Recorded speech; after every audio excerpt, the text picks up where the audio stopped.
Feliz mañana, amigos que sintonizan BPI TV. Nosotros totalmente en vivo y en directo desde la ciudad de Caracas. Les saluda Andrés Fornerino. De inmediato vamos a entrevistar a el abogado defensor de Roberto Picón, Jesús Loreto, que recordemos este dirigente opositor de la Mesa de la Unidad Democrática, representante ante la situación electoral en la Mesa de la Unidad Democrática. Roberto Picón lleva detenido más de 90 días y ya han denunciado incluso sus familiares a través de las redes sociales cuál es su situación actual. Sin embargo, sobre el aspecto jurídico, vamos a entrevistar al abogado Jesús Loreto y más adelante a la hija, si es posible, para conocer Isabela, para conocer sobre la situación de su padre. Pero queríamos primero contextualizar, abogado, de cuál fue la situación en que es privado de libertad el señor Roberto Picón. Mira, Roberto fue privado de libertad mientras se encontraba de visita en una residencia en la urbanización de Altamira, en Caracas. A la fecha de hoy, lamentándolo mucho, no sabemos cuáles son los hechos que se le atribuyen, a pesar de que se le ha querido incriminar por la presunta comisión de los delitos de traición a la patria, rebelión militar y sustracción de efectos militares. En esa ocasión, Roberto, en 22 de junio de este año, se encontraba en esta residencia y no fue presentado sino 4 días más tarde ante un tribunal militar. Esto vulnera, entre otras cosas, el derecho a la libertad, pues vale decir que en ese momento no se estaba cometiendo delito alguno, no había las condiciones de flagrancia para proceder a una detención, tampoco existía una orden de captura emanada por un tribunal competente y tampoco existía una orden de allanamiento. En ese momento no se obtuvieron ningún tipo de evidencias que dieran cuenta de algún hecho delictivo y a pesar de que transcurrieron 4 días en contra de lo previsto en la Constitución, que establece que una persona privada de libertad debe ser presentada no más de 48 horas después de su detención, Roberto Picón sigue tras las rejas en el helicoide, luego de que han pasado más de 90 días y desde ese entonces el proceso ha estado plagado de enormes violaciones a los derechos fundamentales, a las garantías procesales de Roberto. Durante ese periodo de cautiverio, Roberto pasó momentos complicados, estuvo en algunos momentos sin tener acceso a su familia ni a sus abogados. También estuvo recluido en un baño común, donde fue él quien tuvo que dedicarse a la limpieza de ese lugar. Dormía junto a una poceta que tuvo que limpiar con sus propias manos, sin acceso a aire fresco y tampoco a luz privada, donde compartía la celda con el doctor Ángel Serpa. Durante todo ese periodo de tiempo se transcurrió una investigación penal en la que nosotros, los abogados, miembros de la defensa de Roberto Picón, no pudimos conversar con él ni siquiera en una ocasión. Los 45 días de la investigación penal transcurrieron íntegramente sin que Roberto hubiese estado asistido a un abogado, ni siquiera un segundo de ese tiempo. En consecuencia, esa investigación se llevó a cabo violando el derecho a la defensa, violando el derecho al debido proceso, y si eso no fuera suficiente, el proceso se ha dilatado más de lo justo, más de lo que está establecido en la ley. En la ley se establecen lapsos procesales para que cada etapa del proceso ocurra en un periodo de tiempo razonable. Han pasado, como hemos dicho, más de 90 días y a la fecha de hoy ni siquiera se ha fijado la audiencia preliminar. No obstante, este no es lo grave del proceso. Lo grave del proceso es que no existe ningún elemento fáctico ni jurídico para que Roberto Picón esté privado de libertad. Sin embargo, pues, asumimos que por su condición de disidente, de opositor, es que se encuentra privado de libertad. Ahora, abogado Jesús Loreto, refiriéndonos a ese tema en que usted habla de que no existe ningún elemento que acuse a Roberto Picón de esto que se le ha acusado por parte de estos funcionarios que lo privaron de libertad, funcionarios de SEBIN y Paz a Justicia Militar, ¿existe ese concepto en las leyes venezolanas de rebelión a la patria o traición a la patria? Y también el otro aspecto que se le acusa, que es de rebelión ante los militares, es decir, si se trata de un civil, ¿por qué se le acusan de conceptos que están amparados en las leyes, digamos, militares del país? Mira, esa es una de las principales y más graves violaciones al debido proceso, al derecho a la defensa y al juez natural de Roberto Picón. El hecho de que él esté siendo juzgado por un tribunal militar vulnera, repito, su derecho a la defensa, su derecho al debido proceso y su derecho al juez natural. La jurisdicción militar en Venezuela depende exclusivamente del presidente de la República y del ministro de la Defensa. En consecuencia, no están garantizadas la autonomía, la independencia de los órganos de justicia, tanto el fiscal como o la fiscal como el tribunal del caso son órganos dependientes que deben obediencia y disciplina al presidente de la República y al ministro de la Defensa. En consecuencia, es absolutamente imposible que el proceso de Roberto Picón transcurra de forma objetiva, de forma justa, porque como les he mencionado, los organismos de justicia militar dependen del presidente de la República. Esto ha sido ya objeto de decisiones de la Corte Penal de la Corte Interamericana de Derechos Humanos, y específicamente en el caso Uzón versus Venezuela, en el cual el Estado venezolano fue condenado por juzgar a civiles en la jurisdicción militar. Esto lo hemos reclamado de forma efusiva, reiterada, tanto ante la jurisdicción militar, la Fiscalía y el Tribunal de Control Militar, como ante la Defensoría del Pueblo y la jurisdicción ordinaria. Estamos reclamando que el caso de Roberto Picón sea instruido por la jurisdicción competente, y esta no puede ser ninguna otra que la jurisdicción civil. Además, estamos reclamando que inmediatamente Roberto sea liberado, puesto que, como te he dicho, no existe ni un solo elemento de prueba, ningún solo elemento de convicción que permita suponer que Roberto ha participado en los delitos de traición a la patria, rebelión o sustracción de efectos militares. Es decir, Roberto no puede ser juzgado por quien está siendo juzgado, y Roberto no debe ser privado de libertad, puesto que no hay ningún elemento que lo justifique. Abogado, en la historia o en el aspecto ya jurídico, ¿se ha utilizado esta traición a la patria, esta figura de traición a la patria? ¿Le recuerda quizás algún antecedente que pudiese marcar en la historia sobre cómo se juzgaban a disidentes opositores? Ya vemos incluso cómo se le acusa por parte del Ejecutivo Nacional, incluso al presidente del Parlamento. No es solamente el caso Roberto Picón, sino diferentes ciudadanos que han sido acusados por estos mismos objetivos de traición a la patria, y parece que es un común entre aquellos que piensan diferentes o son privados de libertad por razones políticas. Mira, en Venezuela el delito de traición a la patria está previsto tanto en el Código de Justicia Militar como en el Código Civil. Ahora, los elementos de esos delitos no están presentes en el caso de Roberto Picón y de muchas otras personas. Esto que ocurre en Venezuela hoy día, la utilización del tipo penal de traición a la patria y la interpretación alegre y analógica del tipo penal, es algo que se ha visto en distintos regímenes dictatoriales a lo largo de la historia. Quizás el hecho con el que se pueden identificar, o con el hecho histórico más relevante de la utilización de este tipo penal o de un tipo penal muy parecido, es lo que ocurrió en la Alemania nazi durante el Tercer Reich, cuando los opositores a Adolf Hitler fueron procesados, muchos de ellos condenados y algunos asesinados, bajo el pretexto de que se habría cometido el delito de alta traición. El delito de alta traición estaba tipificado en el Código Penal alemán para el momento en que Adolf Hitler fue electo canciller. Desde ese momento la disidencia política fue perseguida, fue encarcelada y en algunos casos, como digo, condenadas a muerte, bajo el pretexto de que habrían cometido el delito de traición o de alta traición, que es como se conocía en Alemania. Hay una confusión común y hay un empleo deliberado del término traición a la patria como un sinónimo de oposición al gobierno.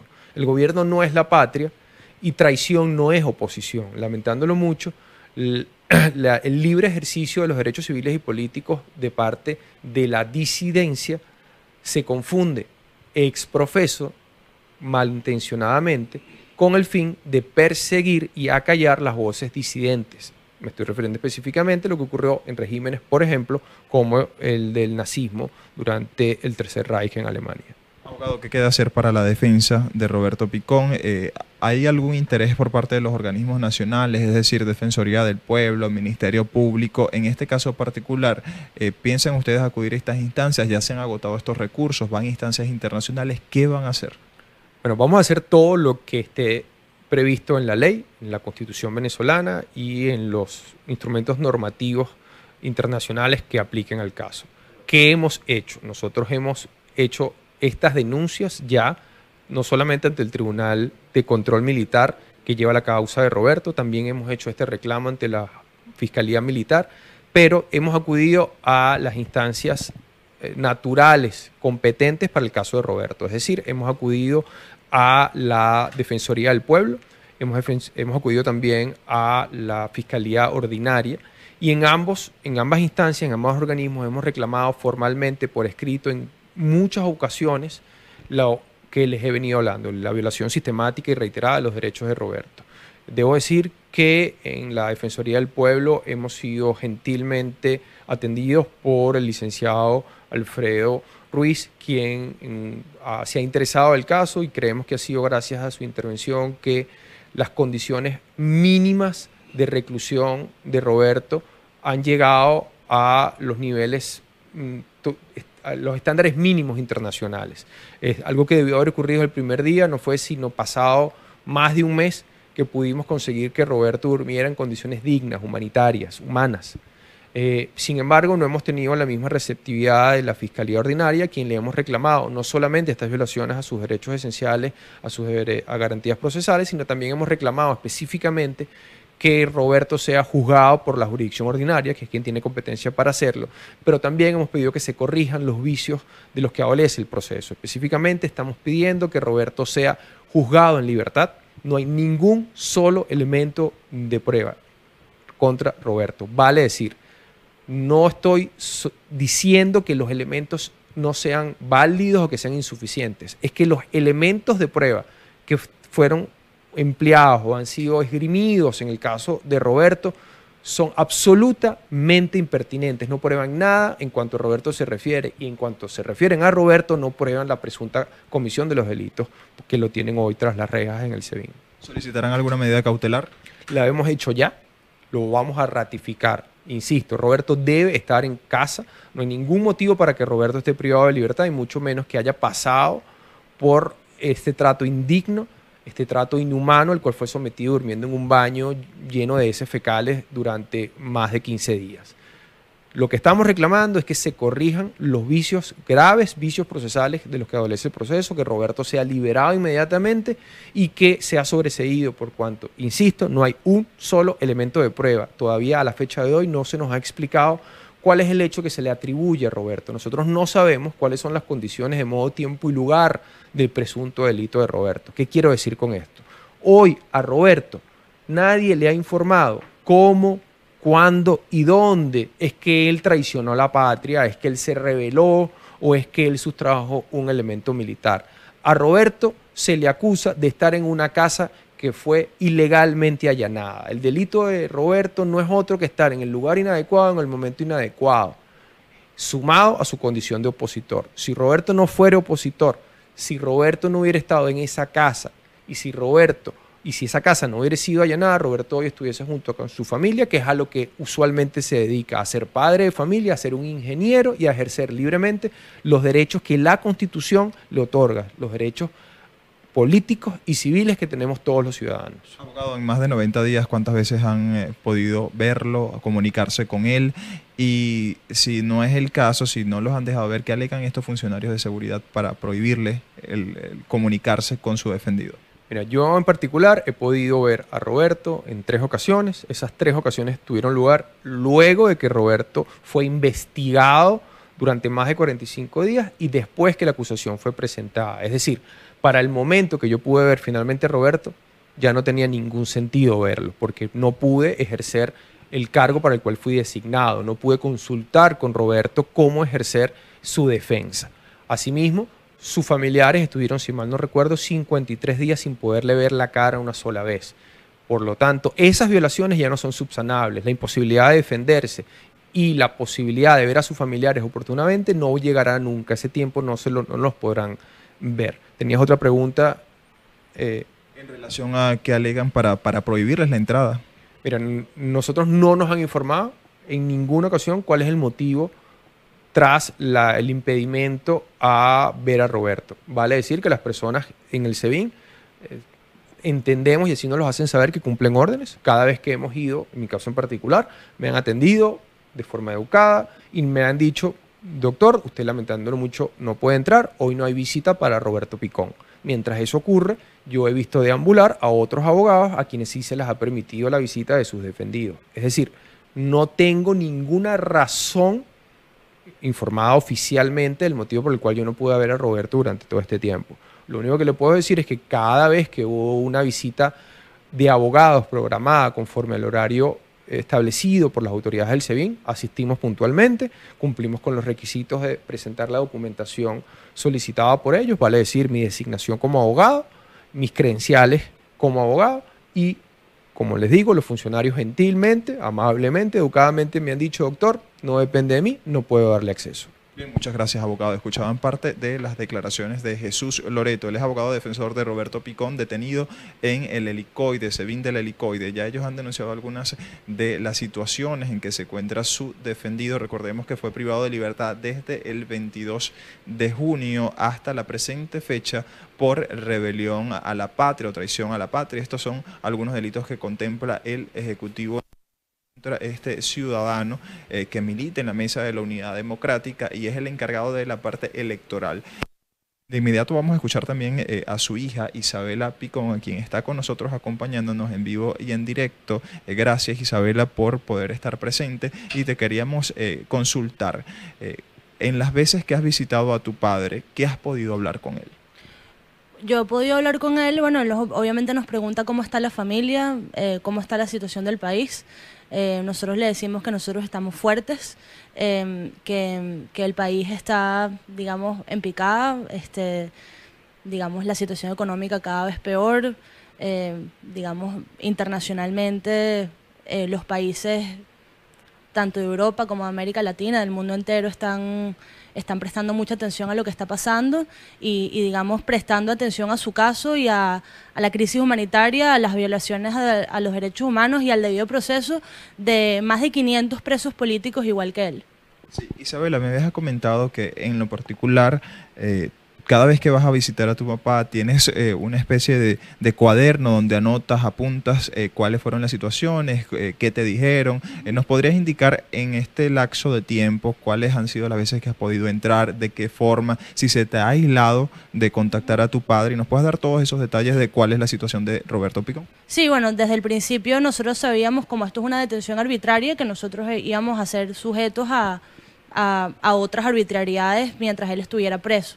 Entonces, bueno, siempre estuvimos tomando nota y prestando atención a cuáles eran sus condiciones. Y resulta que él lo metieron preso primero el 22 de junio y no lo pudimos ver hasta 4 días después. Nosotros no supimos oficialmente durante 4 días dónde estaba mi papá, hasta que el lunes 26 de junio nos dijeron que él que iba a ser presentado en el Fuerte Tiuna, en el Tribunal de Control Tercero.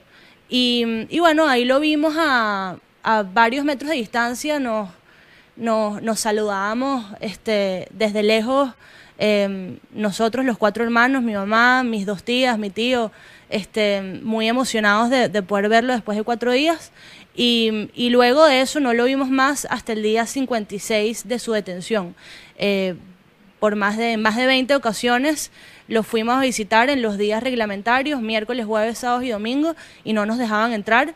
En ese momento, bueno, obviamente nos sentíamos que estábamos siendo tratados inhumanamente, además durante ese tiempo que no teníamos acceso a él, que no podíamos visitarlo. Él pasó desde el 31 de julio hasta el 17 de agosto recluido en un baño, aislado completamente de otros presos. Bueno, fue horrible ese momento. Además, él estuvo en su cumpleaños fue el 8 de agosto, cumplió 55 años, y él pasó ese cumpleaños en el baño. Cuando conversa con ustedes, ¿qué les dice como familia? ¿Cómo se sienten ustedes al tener que ser tratados de esa forma cuando van a visitarlo y que de pronto, luego de tener unas horas esperando la decisión de estos funcionarios del SEBIN, les digan que simplemente no pueden entrar? Bueno, primero uno está muy consciente de que las personas en la puerta del SEBIN reciben órdenes. O sea, uno se siente muy mal, uno siente mucha rabia, uno saca fortaleza donde no cree que la tiene. Hay familiares de presos que llevan 10 años en esta situación, 12 años, 3 años, y uno ve a esas familias. Yo las veía antes de que mi papá lo metieran preso y yo decía, no sé cómo hacen. Pero bueno, uno saca la fuerza donde no la tiene. Mi papá ha tenido mucha fuerza para trabajar. Al principio, en 2005, empezó a trabajar con una asociación civil que se llamaba Ojo Electoral, que fue fundada por el padre rector de la Católica, José Virtuoso, y luego se metió, digamos, ya más de lleno, de forma voluntaria, con la mesa de la unidad, trabajando siempre en el tema de defensa y organización del voto. Mi papá siempre ha trabajado en eso. Y eso nos ha dado a nosotros una conciencia como familia, una conciencia ciudadana, y esa conciencia ciudadana la seguimos teniendo. No hay nada como la solidaridad de unos familiares de presos en una cola en el SEBIN o una cola yo creo que en cualquier cárcel común también en Venezuela, porque como un país, como un Estado trata a sus presos comunes y a sus presos políticos, eso refleja mucho de lo que nosotros somos como sociedad, y yo creo que todos lo queremos cambiar. Tenemos que cambiar la forma en que tratamos a nuestros presos políticos y a nuestros presos comunes, y eso es parte de lo que queremos cambiar en Venezuela. Isabel, el gobierno lo acusa de traición a la patria. ¿Es tu papá un traidor a la patria? O sea, ¿quién es tu papá? Para aquellas personas que están viendo de afuera, ¿cuáles son los estudios que realizó y por qué crees que se toma una medida tan arbitraria contra este ciudadano? Yo creo que, yo no sé la verdad al final qué es lo que pretende el gobierno, no sé qué es lo que pretende quien tomó la decisión de aprehender a mi papá. Como dijo el abogado Jesús Loreto, él estaba en una casa cuando lo aprehendieron y luego 4 días después lo acusaron de 3 delitos: traición a la patria, rebelión militar y sustracción de efectos militares, que son 3 delitos que solamente están justificados en el hecho de que esa es la única manera en que tú puedes justificar que un civil como mi papá sea juzgado en una jurisdicción militar. Mi papá, como les dije, es, digamos, un ingeniero. Él es una persona, un emprendedor, una persona que siempre ha trabajado en el sector privado, pero hace como unos 10 años, cuando nosotros éramos unos niños y yo era una preadolescente, mi hermano Roberto también, mi papá empezó a involucrarse en la política, digamos como ciudadano activo que quería participar en debates y quería que nos organizáramos para encontrar una solución a lo que vivía Venezuela en este momento y que ahorita obviamente se ha empeorado mucho. Y eso decantó en que mi papá fue, digamos, luego trabajó en la campaña de Enrique Capriles, trabajó en la campaña de la elección parlamentaria en 2015, y luego en febrero de este año lo nombran coordinador del equipo de apoyo técnico de la Mesa de la Unidad, pero eso simplemente un nombre formal para lo que él siempre ha venido haciendo, que es, digamos, trabajar en la defensa y organización del voto y darle un poco de lo que él hace. Él es ingeniero de sistemas y él le da un poco de sistematización y trata de darle un poco de estrategia y trabajar, que todos los partidos trabajen con una estrategia un poco. Y mi papá no solamente es un civil. Cuando yo digo que es un civil, no es solamente un civil que no es militar, sino que es una persona civil, con el adjetivo. O sea, si ustedes les preguntan a cualquier persona a la que él le da un taller de defensa del voto o a los, digamos, es una persona que se lleva bien con distintos partidos, con personas de diferentes ideologías y que quiere que en Venezuela, que Venezuela tenga una solución democrática, pacífica, electoral y constitucional a lo que estamos viviendo ahorita. Isabela, ¿qué queda para los familiares, para sus amigos? ¿Qué van a hacer? ¿Van a elevar su voz a instancias internacionales? ¿Van a realizar campañas por medios de comunicación, medios electrónicos? ¿Qué van a hacer ahora? Bueno, primero que nada, no podemos perder la esperanza. Yo ahorita, desde el día 56, he estado yendo al helicoide y he visto otros presos políticos y yo veo que no pierden la esperanza, y si dentro del helicoide y dentro de las cárceles de Venezuela no se pierde la esperanza, menos podemos nosotros. Lo segundo es elevar la voz. Este es un momento internacional muy importante. Está la Asamblea General de las Naciones Unidas reunida, se reunió el Grupo de Lima ayer, están los ojos puestos sobre Venezuela.